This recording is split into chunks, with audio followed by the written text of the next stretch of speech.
Yo everyone, what's going on? Couriway here, and in this video, we are starting 2021 off right with a speedrun on the seed 2021.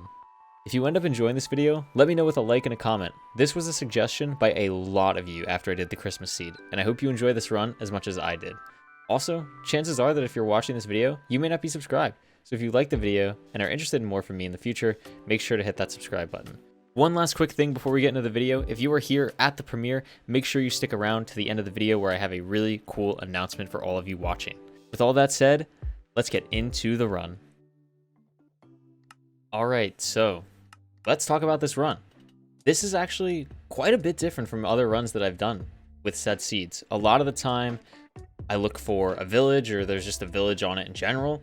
This one, we're actually starting off on a bit of an island. A lot of people have been asking for ocean-related stuff, and I do have a video planned where I'm going to speedrun do a custom one biome and it's only ocean. I think that would be really cool. But this is kind of a tease to that, because we're starting off on an island. We're going to cut down 3 blocks of wood, and we're actually just going to make a boat and a wooden shovel here. So here's your first question of the video. Why a wooden shovel? Why wouldn't I just mine down like I do in all my other videos and get a stone axe and a stone shovel and then just go with the wooden pick, right? I do that a lot in other runs. Why in this run specifically on a set seed am I just going for a wooden shovel in an ocean? Figure that one out, huh? You'll see very soon. It's a pretty early thing. So besides that, anyway, we are taking a trip on the ocean here, getting bumped by a squid, which is never the best, but hey, sometimes it happens. And we're actually going to be heading towards a shipwreck here. We're going to go through some nice coral reef here. And just in the distance, there it is. We can see the ship. We can also see my beautiful skin rowing, in quotations, the boat, because this is so off topic from the video. But it'd be really cool if, like, your Minecraft skin actually rode the boat. But no, instead he just sits there. So we're going to hop out of our boat really fast, and we are going to grab some food. We're actually not going to care about what is in the rest of these chests. It just doesn't matter to us. All that's important to us is the extra food that we're getting there, which is actually quite a lot for a shipwreck. 6 carrots, and I think I'm able to get 8 bread here, which is quite a lot, like I just said, for a shipwreck. I would be very happy with that if it was a actual RSG run. We're going to hop over here, and we're going to use our wooden shovel for a buried treasure. Yes, we're going to just hop down here. This was a bit faster than getting stone. It just kind of made more sense to use that one wood that I had for a stone shovel, because I get 14 pieces of iron here, which I'm able to make an axe, a bucket, shears, and then once I go cut down some wood here, I'm going to be able to use the rest of the iron for an iron pick and an iron shovel. And we're going to be pretty decked out here around the 2-minute mark with all full iron tools, shears, and everything we need to enter the nether, which is really nice. We're going to grab a bunch of wood here too. This way we can have wood for beds, we can have wood if we need to traverse, just a whole bunch of different uses there. We're going to make some sticks and then craft our tools. And then we're actually going to head over here. One of the reasons, or I guess really the only reason I made shears, is we're going to go over here to grab our gravel, but on the way there's always 4 sheep that spawn here. Similar to my video where I did the Dream SMP seed on a speedrun where there were set animals in certain places, there are always 4 sheep here. So really nice to get some wool there for beds. We don't have to rely on string trades as much later on. And we grabbed that same 3 gravel. I grabbed it every single time when we did this run. That is how I got my flint. A lot of the time I would have to actually use the gravel in the nether portal to like get the flint, but we actually got pretty lucky here and we're able to get the flint on the second piece of gravel and not have to worry too much about getting it later on. So then we're going to mine through here. We can actually hear lava pops in the bottom right, and that's going to tell us that there's lava this way, which is really nice. This is actually something that I would do in a ravine that doesn't go all the way down if I'm looking to enter, and it's also something that I would recommend to people sometimes. You never know if there's lava around you, and sometimes it can be really hard to actually find a lava ravine in an ocean. So utilizing a ravine that you see and just trying to dig down and see if you hear lava pops can be something that's really useful. Anyway, with that out of the way, we found our lava pool. We're hopping into the nether at sub 4 minutes, which was actually a really good pace for this run. This run itself was actually by far the fastest pace I had at a lot of different parts, which you'll see here. We actually spawned right next to a fortress, so this seed is really good. Something that unfortunately happened with this video is I don't have the recording of me scouting out the seed, and I didn't want to fake it and like redo the routing and make it disingenuous. So I hope you guys understand that I don't have the routing for this video, so I apologize. But I promise you, when I saw that there was a fortress right at the spawn, I got very excited. Because there was no tricks in the seed, like I said in the beginning. This is just the seed 2021, and it was a really good seed to speedrun. As you could tell by the final time, and even though you don't know the final time yet, you could tell by the length of this video that it was pretty dang good, right? So we're going to hop in this actual hidden quote-unquote section of the fortress and get through this lava. I think I actually get hit on fire here. Yeah, I do, just for a split second while I'm making that bridge. And then we're going to kill some blazes, get our blaze rods here.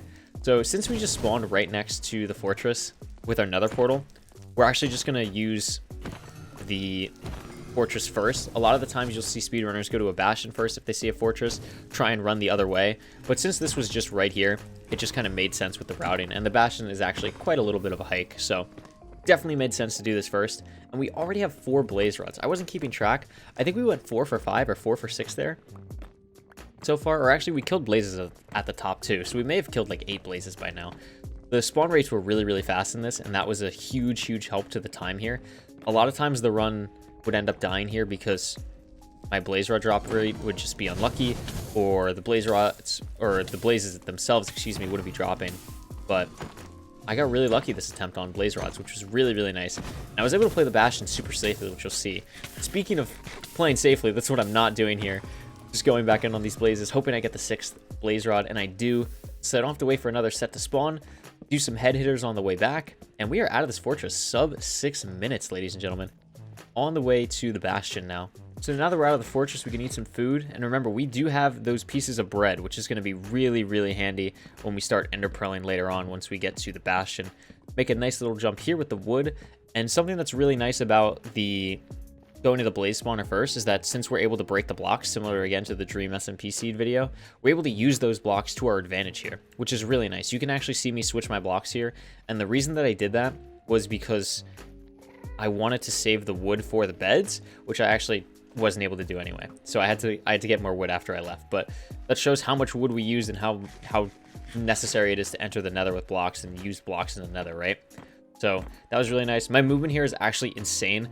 What I just did with those 5 block placements was incredibly hard to do, and I messed it up probably 90% of the time. So I was very happy with my movement throughout here, which was cool. I'm always happy when I end up doing a really good movement run, and it ends up being the run that works out, right? So this was really nice. I have to switch back my blocks, and we're going to hop down here with a no gold armor and head into a Hoglin stables. And thankfully, the closest section to me is actually a good gap. We're going to be hopping in here since I know my bastions, and I hope all of you watching know your bastions, or at least all the speedrunners watching know their bastions. We're going to hop down here. I had this dude chasing me, so I covered it up for a second, and I actually get shot here, but it doesn't matter. Break one more block, get shot, and then mine the gold blocks to glory. Played this a little bit risky, though. Not going to lie. Sitting on 2.5 hearts with no regen at the moment. Definitely playing a little bit risky, but I felt confident. I knew I'd be able to get these gold blocks and start regenning, so that's what I did. And we're actually going to end up making some gold armor here in a second, but first we're going to throw all this gold to those pigs, then dig up here. I know a lot of people don't know that there's another gold block up here, so definitely a good thing to know. This is what I like to do for Hoglin Stables. Get them started trading with all that gold, and then take the 1 gold block at the top for a helmet, and then any other gold that you need to distract piglin with, right? So that's what I like doing personally, but there's a bunch of different things you can do. So what we're actually going to do here too is, since this Hoglin Stables was actually quite poor even for a good gap, and what I mean by that is we only got 7 blocks of gold to trade with, I believe, which in a normal random seed run would not be too bad. Like you'd use that and kind of hope for the best. But in a run like this where I really needed consistency, I decided to go for consistency every time and mine 4 gold blocks again underneath good ramparts. So this is a bit more complicated. Basically, Hoglin Stables is split into above and below ramparts. So the below ramparts have a good gap, and then if you have a triple chest on the top rampart, there's actually 4 gold blocks underneath them. So the other good thing about mining the 4 gold blocks is that all the piglin end up going in that hole that you just saw to the right, and that allows me to grab these chests very easily. Got another gold block in the chest. I'm decked out in armor now too, and I'm able to go down to this pit with 47 gold, ready to go, ready for action. So I already traded about a stack of gold with the piglin. And then I'm going to be able to go down here, throw them some more gold if they haven't given me the trades that I want, and make my life really, really easy. So I'm pretty set every single time. I don't really have to worry about not getting my trades here. But I make a crucial mistake. I actually forgot about this. I fall in the pit and hit a piglin. Thankfully, all the other piglin were not mad at me, and that was very nice. And I just needed one pearl trade and I was leaving. I started panicking because I fell in again, but I was able to mine out. All these piglin are not happy with me, but I see the extra pearls that I needed, and I make my getaway. Do not play like how I just did. I played so poorly, but we were able to get out, which I'm very happy about. So this was a fun run. I'm really glad this one ended up being the run that finished. You know, this run was really, really fun. So we're going to drink the fire res potion here, and we are going to start chucking some pearls, throwing it basically at the lava here to get to where we're going to be random traveling. So, oh, and then that happened. So that was 10-minute lag. That was fun, right? So throwing a pearl and getting my head hit on the ceiling at 10-minute lag, almost killing the run. Thankfully, it didn't.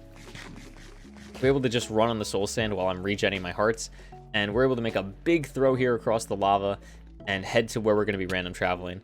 The funny thing about this seed too is that the bastion was actually perfect coordinates for random travel, but it just didn't end up working out there. It was like 1,500 blocks away, so we had to find a different spot, or I had to find a different spot, and this spot up here works really, really well. And I actually did something different. A lot of people, I forgot where I was putting the portal, but a lot of people have said, Curry, you know, why are you throwing an Eye of Ender if you know where the portal is? And I've kind of always said that I like doing that to make it seem more like a random seed run, but in this run specifically, I decided not to. Let me know in the comments if you enjoy that more or not, or if you prefer me throwing the eyes, but in this one, I decided not to.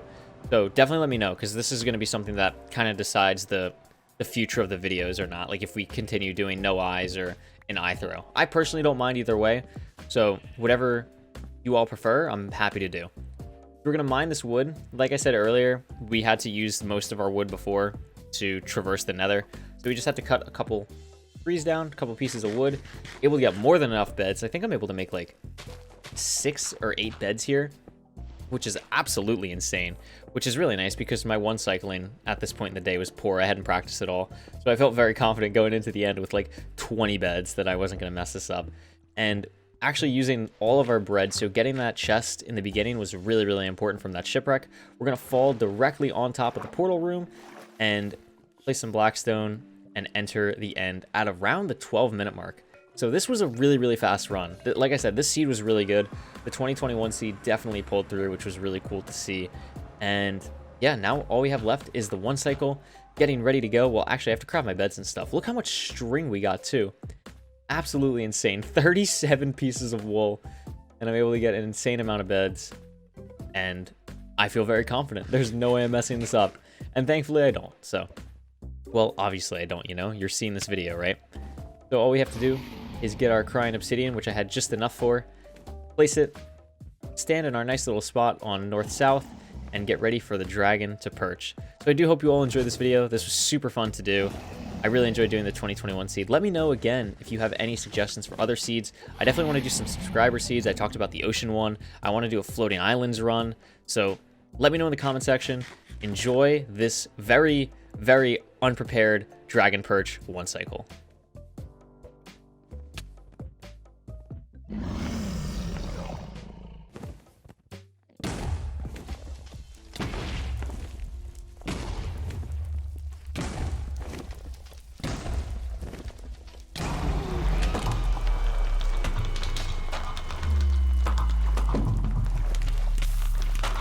Ooh, that was actually, I didn't realize how fast that was. Fancy.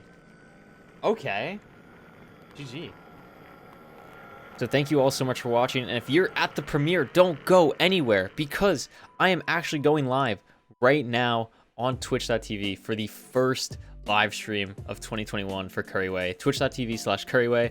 It will be in the description. I'm probably spamming it in the chat right now as well. I will be going live right now if you are at the premiere. Thank you all so much for watching this video. I will see you all again for another video soon and on live streams. Thanks for watching. Goodbye, everyone.